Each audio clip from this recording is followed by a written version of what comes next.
Bonjour à tous, je vous fais une vidéo en lien avec mon vidéo du mois de mars. On dirait que mes inquiétudes se sont avérées vraies. Bonne écoute. Ça m'amène à vos finances publiques parce que vous avez annoncé justement un déficit anticipé de 382 milliards et ça n'inclut même pas ce que vous comptez dépenser pour la relance, jusqu'à 100 milliards. Alors il y a beaucoup de gens qui s'inquiètent quand même de toutes ces dépenses. Jusqu'où vous êtes prêts à aller justement? Est-ce qu'il y a un cap pour vous qui ne peut pas être dépassé? On va faire tout ce qui est nécessaire aussi longtemps que ce sera nécessaire pour appuyer les gens. C'est la promesse que j'ai faite. Mais pensez-y. D'abord, cette pandémie allait amener des grandes difficultés économiques, société inévitables.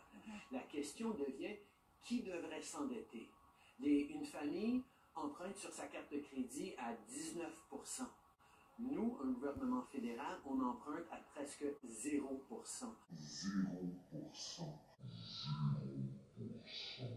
Donc, pour payer l'épicerie, pour payer le loyer, pour protéger les petites entreprises, le gouvernement fédéral était mieux placé. On s'est endetté pour que les gens n'aient pas à le faire. Alors, on a sauvé énormément maintenant, mais en plus d'avoir évité la destruction économique massive qu'on est en train de voir ailleurs dans le monde parce qu'on a pu appuyer les gens, ça va nous permettre de reprendre mieux et plus rapidement que bien d'autres pays. On avait la situation économique la plus forte du G7 en entrant dans cette pandémie, et même maintenant, avec toutes ces dépenses, on est encore dans la meilleure situation économique des pays du G7. Donc, pas de limite pendant la pandémie, c'est ce que vous dites. Pas de limite pendant la pandémie, c'est ce que vous dites. Effectivement, on va appuyer les gens avec tout ce qui est nécessaire pendant aussi longtemps que c'est nécessaire. Mais alors, est-ce que ça veut dire qu'après la pandémie, les Canadiens doivent se préparer à des hausses d'impôts et de taxes parce qu'il va bien falloir rembourser? Comme j'ai dit, avec les taux d'intérêt étant quasiment à zéro, dès qu'on recommence à avoir de la croissance économique, on n'aura pas à s'inquiéter de ça. Ça veut dire quoi ça? Ça veut dire qu'ils vont imprimer de l'argent en malade. Ce que j'avais dit dans mon vidéo du mois de mars qu'on va écouter à l'instant. Ce qui est important, c'est de comprendre qu'avec un taux d'intérêt à 0% ou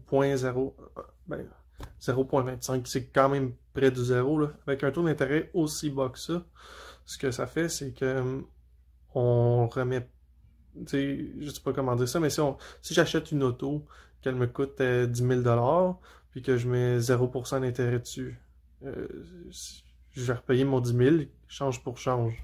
Mais si on parle d'emprunter pour imprimer de l'argent, à 0%, ça revient à dire prends ça, prends le montant, puis redonne-moi jamais rien.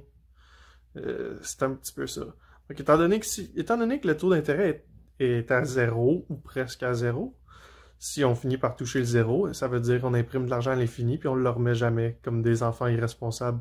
Mais alors, est-ce que ça veut dire qu'après la pandémie, les Canadiens doivent se préparer à des hausses d'impôts et de taxes parce qu'il va bien falloir rembourser? Comme j'ai dit, avec les taux d'intérêt étant quasiment à zéro, dès qu'on recommence à avoir de la croissance économique, on n'aura pas à s'inquiéter de ça. Je crois que c'est pas le moment de détenir de l'argent, mais pas du tout. C'est le temps de détenir tout, sauf de l'argent. Des actions, de l'or, de l'argent, quoi que ce soit, de l'immobilier. Encore là, l'immobilier, il faut voir si les taux d'intérêt remontent. Ça peut être un couteau vraiment à double tranchant, ça peut être très dangereux. Puis les crypto-monnaies, possiblement les crypto-monnaies. Bitcoin, Ethereum, Litecoin, Monero.